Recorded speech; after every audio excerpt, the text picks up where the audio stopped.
when I first met Dr. Kim, I was in my early 20s, and I had just graduated from college and started a kind of a career path. But inside, I was very unhappy. Starting around 12 years old, I started to really recognize I didn't feel like I fit in anywhere. I always felt like I was an outsider. I didn't really belong, friends, family, and so I was always very quiet and shy. Everybody I would meet, oh, you're so quiet, oh, you're so shy, and things like that. And okay, that was great. And it didn't get until a point where I actually graduated from college and started the real life, where I started to say, well, these feelings don't really fit into where I want to be. And so I knew I had this conflict inside of myself. I didn't know what to do with it. I didn't have a concept of being able to change my destiny, to change who I was. I figured how I was born, how I was just how I was meant to be. These were the cards I were dealt. And I had zero concept of anything about empowerment, of confidence, and things like that. And through a series of what I call coincidences, different events, really, I believe, a direction from God, I came into Dr. Kim's world. But when I came there, I was convinced that since I didn't belong in this world, I really didn't belong in the world. And I was ready to actually end life because I couldn't reconcile anything. I didn't know what to do. I knew I didn't feel good. I didn't know I could change it. And so there was only one choice. There was really only one choice.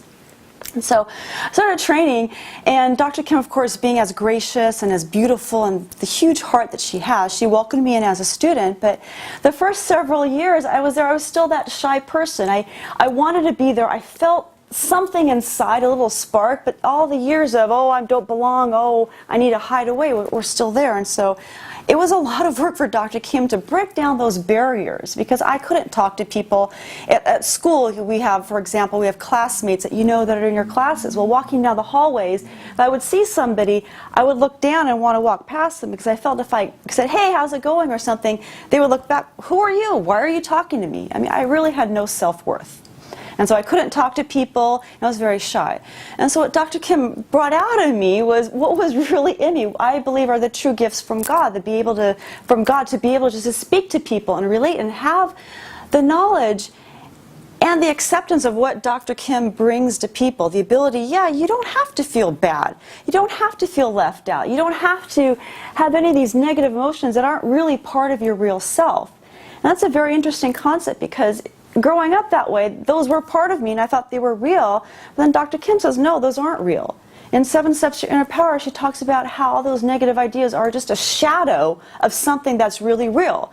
So if I feel, oh, I'm shy or I'm left out, there's an opposite to that.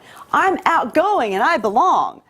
And so I was able to, after Dr. Kim, a lot of energy and work, instead of saying, oh, I don't belong, oh, I do belong. Oh, I am a part of things. And those other things, they just started to gradually dissipate. They're there, they bubble up every once in a while, but with the tools and the strength that I've received from Dr. Kim's training, I can recognize when those negative thoughts start to come up. If I start to feel, oh, I don't really feel like I belong today, I know that there is something whispering in my ear trying to bring me down. Because I know that as the good rises up, the dark side is right there ready to knock me down. And I really believe that in my life. So the empowerment that I felt was just to actually be a human being. A happy, functioning human being that can contribute to society.